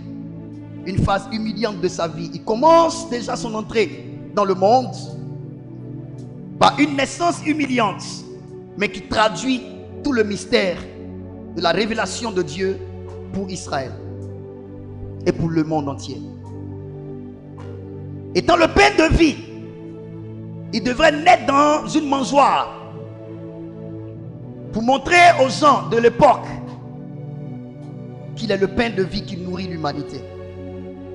Et donc il naît dans une mangeoire et dans une bergerie. Suivez-moi bien. Il fait ses petits pas. Il est présenté à l'église. L'homme qu'on appelle Siméon, ayant reçu la révélation de ce qu'il serait humanisé, c'est-à-dire il ne mourrait pas tant qu'il n'a pas saisi le Fils de Dieu vivant. l'a vu rentrer dans les portes de la maison de Dieu. Il y avait à côté de lui la prophétesse Anne, qui avait perdu son mari et a décidé à cause de Dieu de rester veuve et de vivre dans l'intercession jusqu'à la venue du Messie. Siméon prend cet enfant. Quand il prend cet enfant, il se rend compte que c'est celui qu'il attendait. Il prophétise sur cet enfant. Il dit: tu seras un sujet de contradiction. Il sera un sujet de contradiction. Quand il finit de dire tout ce qu'il a dit, l'enfant est présenté devant le temple selon la loi de Moïse. La mère et son fiancé, Joseph, prirent le petit et ils l'ont fait partir à la maison. Mais une scène troublante, c'est que sa naissance a causé un trouble dans le royaume de Hérode. De sorte à ce que lorsque les mages, étant conduits par l'étoile qui indiquait la naissance de ce roi, Hérode a voulu aller le tuer. Divinement averti par un ange, Joseph a pris l'enfant et a caché l'enfant en Égypte. Pourquoi? Parce que la nation d'Israël a été formée en Égypte. Et c'est là-bas que l'enfant a été caché, jusqu'à être présenté à son Dieu dans le temple. À 12 ans, la Bible parle de lui comme étant un enfant très sage. Il rentre dans la maison des hommes, des sacrificateurs, et il confond les sages. Sa mère se met à sa recherche. Son père aussi adoptif se met à sa recherche. Il leur répond qu'il doit faire la volonté de son père. À 12 ans, déjà conscient de sa mission et de l'œuvre qu'il doit accomplir. Mais parce que le temps pour lui d'exercer son ministère n'était pas encore arrivé. Même quand il sentait en lui le feu brûler son être, il devait se soumettre à ses parents. Il se plia à ses deux parents. Et la Bible parle de lui à 30 ans. Il a gagné de l'accroissement. Il a aidé son père Joseph à travailler dans la charpenterie. Il est donc devenu charpentier. Il a donc appris un métier. Jésus était charpentier. Il s'exerçait aux douleurs des marteaux. Il s'exerçait à la douleur des clous. Pourquoi? Parce qu'il savait qu'il devait mourir. Et que quand il mourrait, il devra affronter le marteau et affronter des pointes, des clous. Même son métier qu'il a embrassé était prophétique. Dans le métier qu'il a embrassé se définissait son parcours final. Son parcours final sur la terre. Suivez-moi. À 30 ans, son cousin, fils d'Élisabeth, fils de Zacharie, prophète de Dieu, ayant sur lui l'esprit de Élie, habitant dans le désert, se nourrissant de sauterelles et de miel sauvage, était au Jourdain en train de baptiser. Il avait reçu la révélation de la part de Dieu très haut, Père de notre Seigneur Jésus-Christ, que viendrait vers lui un homme qui est son fils. Et cet homme devra être baptisé par lui, Jean-Baptiste. Et quand il le baptiserait, il verrait le ciel s'ouvrir et le Saint-Esprit descendre sur lui sous la forme d'une colombe. Jésus fit son entrée dans les eaux du Jourdain. Il rentre dans les eaux du Jourdain. Jean-Baptiste, ne sachant pas qui il est, mais étant divinement averti, spirituellement averti, par ce qu'il a senti et vu, par la façon dont l'eau a commencé à s'agiter, quand il a foulé le Jourdain, il a su que ce n'était pas n'importe qui venait de faire son entrée dans les eaux du Jourdain. Parce qu'il y avait une vibration, il y avait une énergie, il y avait de l'agitation autour du Jourdain. Il y avait un silence, il y avait un calme Il y avait comme un pouvoir d'autorité autour du Jourdain à cause de la présence du Fils de Dieu. Il devait se passer là un rituel très puissant, une initiation à la spiritualité. Le ciel devrait se préparer à s'ouvrir. Le Saint-Esprit qui autrefois était rentré dans le ciel pour ne plus revenir, mais descendre juste sur les prophètes ainsi que sur les rois, mais retourner à tout moment. Pourquoi? Parce qu'il n'y avait pas d'homme saint sur la terre, était en train de faire ses bagages et revenir sur la terre, habiter cette fois-ci dans un homme pur et saint. Tout est un arsenal spirituel se mit en place. Tout est mélange d'événements, de sentiments, de situations, d'atmosphère autour de ce lieu. Jean-Baptiste a su que c'était lui qui venait. Il a dit: je ne suis pas digne d'ôter la couronne de ses sandales.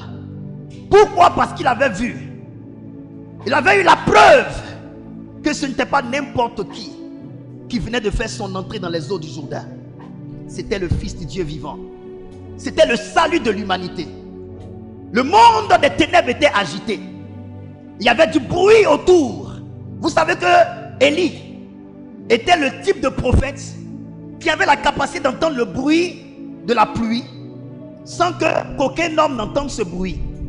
Et donc, ayant l'esprit de Élie sur lui, Jean-Baptiste pouvait entendre le bruit qui se faisait dans le monde spirituel à partir de l'avancée progressive de la personne de Jésus dans les eaux du Jourdain.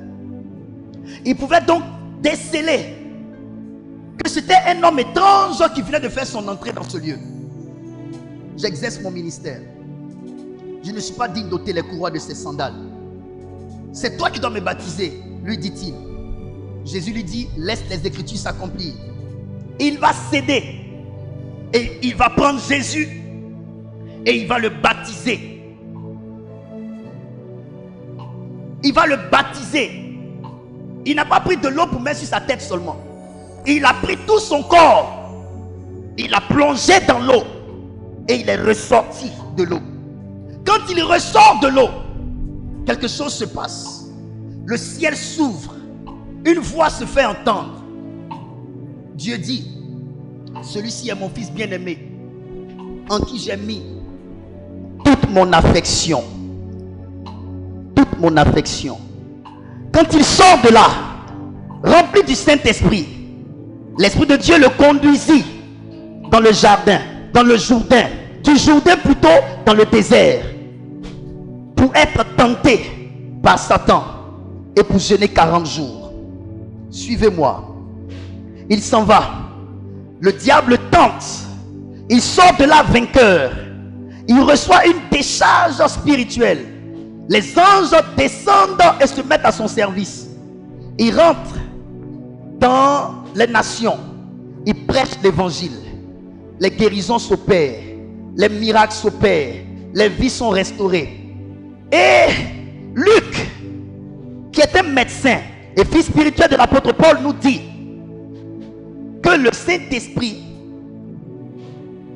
Dieu a oint du Saint-Esprit Jésus-Christ de Nazareth, l'emmenant de lieu en lieu, opérant des signes, des prodiges et des miracles.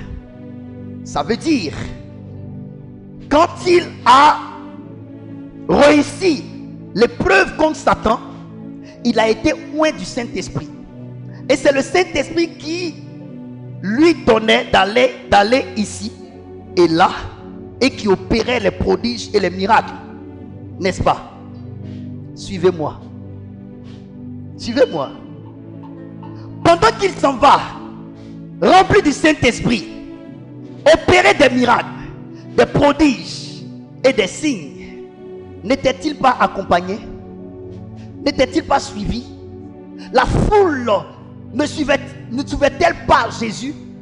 Il y avait de l'effervescence. Il y avait la foule. Il y avait du monde. Les gens pouvaient ne pas s'inquiéter de la nourriture. Ils le suivaient à cause de l'huile qui était sur lui, à cause des miracles qui se faisaient, à cause de l'huile qui était sur lui. Suivez-moi bien dans mon développement. Je m'en vais quelque part avec vous. On le suivait Jésus pouvait se retrouver avec plus de 10 000 personnes. Parce qu'il y avait la foule. À cause de l'onction, à cause des miracles, à cause des guérisons, à cause des signes, à cause des prodiges. Bien. Pierre était avec lui. Barthélemy était avec lui. C'était autant des grands amours. Il opérait des miracles, des guérisons, des signes de tout genre. Une femme bossue, il touche cette femme et elle est guérie. Elle était heureuse de suivre ce monsieur. Un homme avec des démons était délivré. Il était heureux d'avoir rencontré cet homme. Quand Jésus a fini de faire tout ça, il est arrivé un moment où son langage a commencé à changer. Suivez-moi bien. Arrivé à un certain moment, le langage de Jésus a commencé à changer. Les disciples se préoccupent pour lui. Depuis matin, il se met à travailler, il n'a pas encore mangé.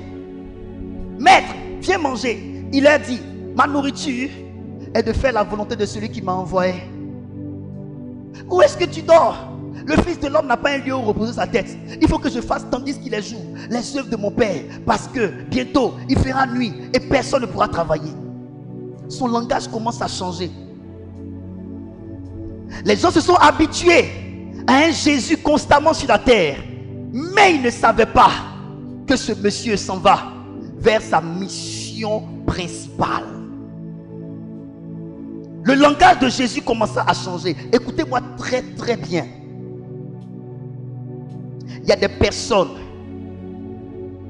qui, avant de mourir, pressentent leur mort et commencent à tenir des propos comme pour informer que je m'en vais bientôt. Je ne parle même pas d'abord de Jésus. Il y a des hommes avec qui vous vivez. Ton papa, ta maman, ton frère, ta soeur, ton mari, ta femme. Il y a des personnes qui, avant de mourir, pressentent leur mort et commencent à dire au revoir aux gens. Leurs propos changent. Leur manière de parler change. Tu as l'impression qu'il est en train de préparer les gens. Quand le prophète Kakou Sévérin devait mourir, il préparait l'église. Il parlait. Il annonçait des choses, mais les gens ne comprenaient pas parce que les gens étaient omnibulés par le mouvement de la puissance de l'esprit. Cet homme était en train d'aller vers sa réelle mission. Quand Tibi Joshua devait céder, il a préparé les gens.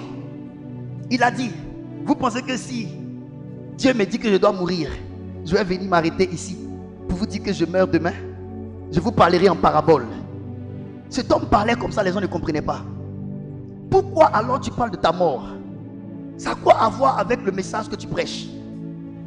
Et il a commencé à parler en parabole, en parabole, en parabole, en parabole, en parabole. Quelques-uns de ses enfants spirituels ont eu la révélation. Et un jour, il a un jardin dans son église là-bas où il fait des moments de prière avec les partenaires de son église. Et il leur parlait sur veillez et priez, afin que vous ne tombiez point dans la tentation. Les mêmes propos que Jésus a donnés à ses disciples avant d'être attrapé et tué. Il leur parlait, et c'est l'un de ses fils qui a eu une vision. Le micro était dans la main de Tibi Joshua, comme ça. Et un coup, c'est comme si l'esprit est tombé sur lui. Il a commencé à pousser son protocole. Il a déposé le micro et puis il a commencé à prendre la route. Et il est passé par la porte où il ne passe même presque pas. Il est passé. Il est allé s'asseoir à la maison dans son fauteuil. Il s'est assis, il s'est arrangé. Il s'est assis. Le ciel s'est ouvert. Ses yeux ont commencé à s'ouvrir. Sa femme le voyait en train d'ouvrir ses yeux. Il était en train de partir. Ils ont fait toutes les prières et le monsieur est monté. Qu'est-ce que je veux dire? Matthieu chapitre 26 verset 38. Ne lis pas, laisse, je compte. Jésus marcha avec ses disciples. Et arrivé à un certain moment, il leur dit, mon âme est triste jusqu'à la mort.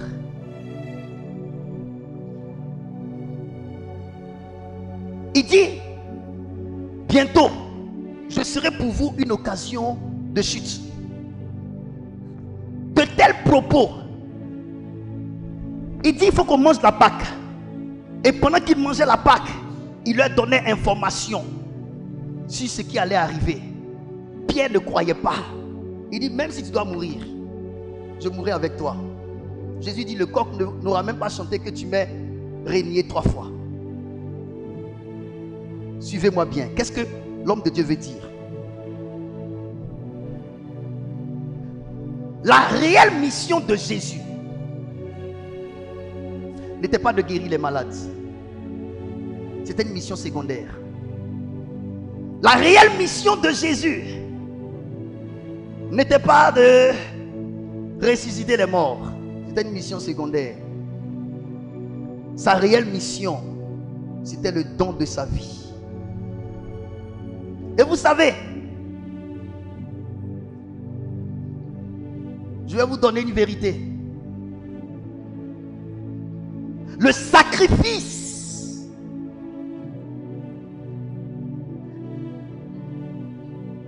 c'est le don le plus extraordinaire au ciel.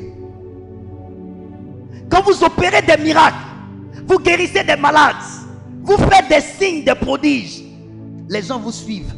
Mais pour la grande mission du don de soi, personne ne vous suivra. Les disciples de Jésus ont abandonné Jésus, alors que leur salut dépendait de cette mission, sa mort. Mais c'est une mission que très peu de personnes supportent. Opérer des signes, des miracles et des guérisons ne témoignent en rien de votre amour. Mais les signes, les prodiges et les miracles témoignent de la puissance de Dieu sur vous. Mais le sacrifice, se donner, témoigne de l'amour que vous avez dans votre cœur pour. Est-ce que vous me comprenez? Il est dit, je répète, je n'ai plus de force pour prêcher fortement, mais je vous dis, opérer des miracles, guérir des malades, faire des signes de prodiges ne témoigne en rien de votre amour. Ça témoigne de l'huile de Dieu qui coule sur vous. Ça témoigne de la puissance de Dieu sur vous. Mais le sacrifice, non, le sacrifice ne témoigne pas de la puissance de Dieu sur vous. Le sacrifice témoigne de votre amour pour Dieu et pour l'humanité. Parce que le sacrifice est volontaire. La puissance de Dieu que nous opérons dépend de la présence de Dieu sur nous. Les miracles qui s'opèrent dépendent de la présence de Dieu sur nous. Mais se sacrifier, ce n'est pas présence de Dieu, ce n'est pas puissance de Dieu, c'est ce que ton cœur vaut.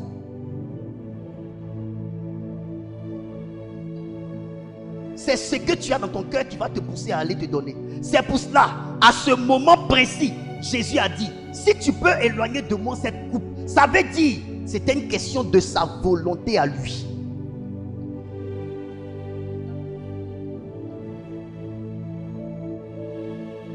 Mais regardez quelque chose. À ce stade de sa vie, avez-vous vu Pierre? Avez-vous vu Barthélemy? Avez-vous vu Jean? Où sont passées ces femmes? Où sont passées les 10 000 personnes? Où sont passées les 15 000 personnes? Quand vous êtes dans votre mission de sacrifice, vous n'aurez pas beaucoup de personnes avec vous. Ce qui coûte cher aux yeux de Dieu, c'est le sacrificiel. Mais le sacrificiel vous met seul sur la voie des ténèbres. Vous serez seul. L'humanité a horreur des gens qui souffrent. L'humanité court après ceux qui prospèrent, qui progressent. Les femmes n'aiment pas les hommes qui souffrent. Les femmes aiment les hommes qui ont tout. Les hommes n'aiment pas les femmes qui n'ont rien, qui ne sont rien. Ils aiment les femmes qui ont tout, qui prospèrent, qui progressent. Lorsque Jésus était en exploit, guérison, miracle, puissance, regardez le monde. Ça, c'est ce qui plaît aux hommes. Mais dans quel niveau de mission Dieu se trouvait-il? Dans le don de son Fils. Car Dieu a tant aimé le monde qui n'a pas donné les miracles, qui n'a pas donné les guérisons, qui n'a pas donné les signes, qui n'a pas donné les prodiges. Il a donné l'humain. Il a donné la vie. Les miracles, ce n'est pas la vie. Les miracles, c'est les évidences de l'onction. Les miracles, c'est les effets de l'onction. Les miracles, c'est la puissance qui est sur nous, qui est en action. Tu peux ne même pas penser que la personne sera guérie quand tu pries et la personne est guérie. Parce que tu as sur toi une puissance qui guérit. Mais quand on parle de ce qui émeut Dieu au ciel, c'est là où ton âme paye cher. Où tu es sur la voie de la solitude. Personne ne veut aller avec toi sur ce chemin. Pierre a dit à Jésus, je peux te suivre quand tu opères des miracles. Je peux te suivre lorsque tu guéris les malades.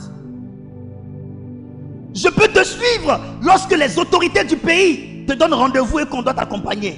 Parce que le jour de la Pâque, dans l'histoire de la Bible, l'homme chez qui Jésus a mangé était une autorité. Quelqu'un que Jésus avait, qui servait dans le gouvernement de l'époque, qui ne pouvait pas suivre Jésus visiblement à cause de ses pouvoirs, de ses responsabilités étatiques, que je le dise comme ça. Même celui qui a pris le corps de Jésus et l'a enterré, c'était l'un de ses serviteurs, mais qui ne pouvait pas le suivre comme les disciples, pour ne pas avoir de problème avec les gouvernants de l'époque.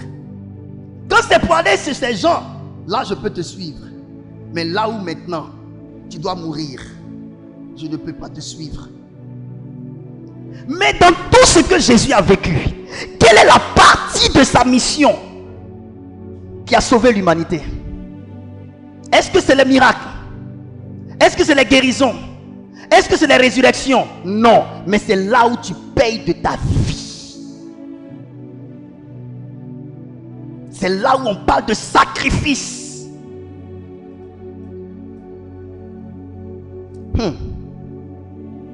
Et ça, tu le feras seul. Ça, tu le feras seul. Souffrir, tu vas souffrir seul. Sacrifier, tu vas sacrifier seul. Jésus a dit à Pierre, vous n'avez pas pu veiller ne serait-ce qu'une heure avec moi. Vous qui étiez éveillés lorsque j'opérais des miracles. Vous qui étiez éveillés lorsque je faisais des guérisons. Vous qui étiez éveillés lorsque je manifestais les paroles de connaissance. C'est vous aujourd'hui. Parce que je suis à l'agonie. Je suis au pied de Gethsémane. Je suis au lieu du pressoir. Vous ne pouvez pas me suivre. Écoutez-moi très bien. Le sacrificiel, ce n'est pas pour les petits enfants. N'importe qui ne va pas là-bas. C'est pour cela, ça coûte très cher au cœur de Dieu. Et l'apôtre Pierre a dit, Paul a dit, nous sommes persécutés. Nous sommes abattus, méprisés. La mort agit en nous, afin que la vie agisse en vous. Qu'est-ce que je veux dire? Vous ne pouvez pas être compté parmi les personnes les plus extraordinaires dans le ciel devant Dieu si vous ne connaissez pas la valeur d'une âme. Et vous ne pouvez pas être des hommes du sacrificiel si vous n'avez pas la bonne définition d'une âme. Parce que Jésus qui a sacrifié sa vie, c'était pas pour être un héros, c'était pour exprimer l'amour qu'il a pour une âme. Monsieur Acré, tu es Dieu le Père. Le fils que tu as, c'est Monsieur Kwame, ton fils bien-aimé. Tout le reste du peuple, c'est les hommes qui ont péché contre Dieu. Tu dis que tu aimes ton fils bien-aimé qui est là. Et pour sauver tous ceux qui sont là, tu sacrifies, monsieur Kwame. Sincèrement, si on veut traduire sur le plan humain, tu aimes qui que qui? Tu aimes le peuple plus que lui, parce que tu n'as pas trouvé difficile de sacrifier celui que tu dis tant aimer pour ces hommes. Et Jésus a montré la valeur d'une âme. C'est pour cela il est le seul à avoir dit: que sert-il à un homme de gagner le monde s'il perd son âme? Ça veut dire, Jésus avait une bonne définition de l'âme.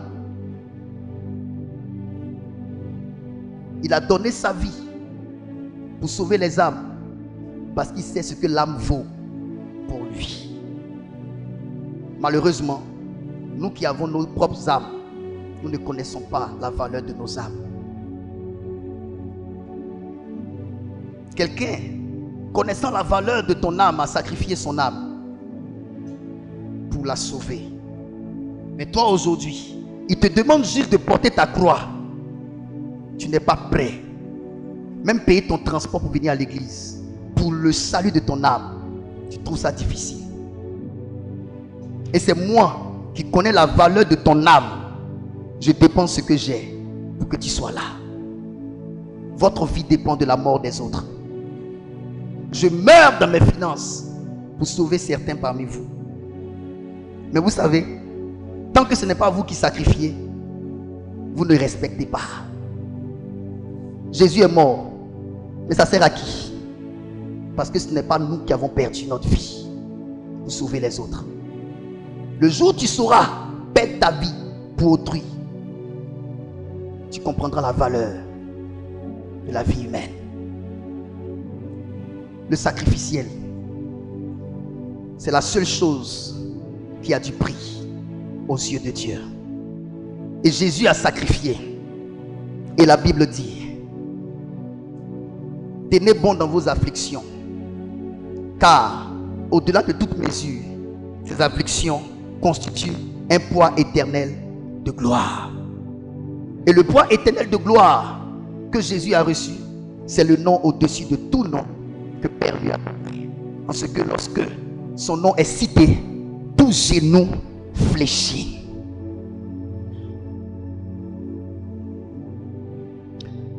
Dernière chose, je vais vous inviter, vous tous, le 31 décembre, à lever une offrande sacrificielle pour que nous puissions, dès 2024, janvier-février, commencer nos campagnes d'évangélisation dans le pays. Pourquoi? Parce qu'en semaine, lorsque je suis rentré sous la douche, le Saint-Esprit est rentré derrière moi et il m'a dit ceci. J'ai entendu la voix de Dieu clairement. Je suis à l'hôtel et je parle. Si vous ne le faites pas, je le ferai. Je suis à l'hôtel et puis je parle. Il m'a dit: mon fils, mettez de la joie dans le ciel. J'ai dit: Seigneur, tu dis quoi? Qu'est-ce que ça veut dire? Il dit: il y a de la joie devant les anges lorsqu'une âme se répand. Et il me dit: tout ce que vous allez faire dans l'église, c'est bien, mais ça ne réjouira pas le cœur de Père tant qu'une âme ne se répand pas. Et si nous voulons que le cœur de Dieu soit réjoui, il faut que nous mettons les moyens ensemble pour aller à la recherche des âmes perdues. Si nous commençons à sacrifier le peu que nous avons pour sauver des âmes, je n'ai pas dit de mettre ça ensemble pour que je puisse m'habiller, pour acheter ma voiture, pour acheter ceci ou cela. Non. Mais s'il vous plaît, je vous demande pardon aujourd'hui. Que toute l'église prenne ce message à cœur. Jésus n'a pas sacrifié son âme, sa vie, pour qu'on dise de lui qu'il est un héros. Il a sacrifié sa vie parce que son père avait vu des âmes perdues qu'il voulait racheter. S'il te plaît, tu as perdu de l'argent en cherchant une femme. Tu as perdu de l'argent en prenant une chambre d'hôtel. Tu as perdu de l'argent en faisant la fête. Tu as perdu de l'argent parce que tu as cru en un frère qui t'a demandé alors qu'il t'a boué perd de l'argent pour sauver une âme. Perdons un peu de notre argent pour sauver des âmes. C'est aussi pour cela qu'à partir du dimanche prochain, nous lançons ici un challenge. Nous lançons un challenge pour que toute l'église bouge et gagne des âmes.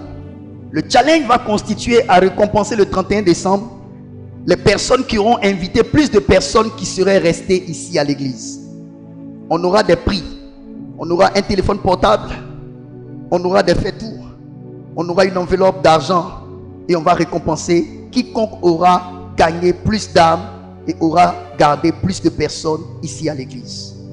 Le 31 décembre. Parce que nous voulons utiliser toutes les stratégies pour sauver nos frères qui sont perdus.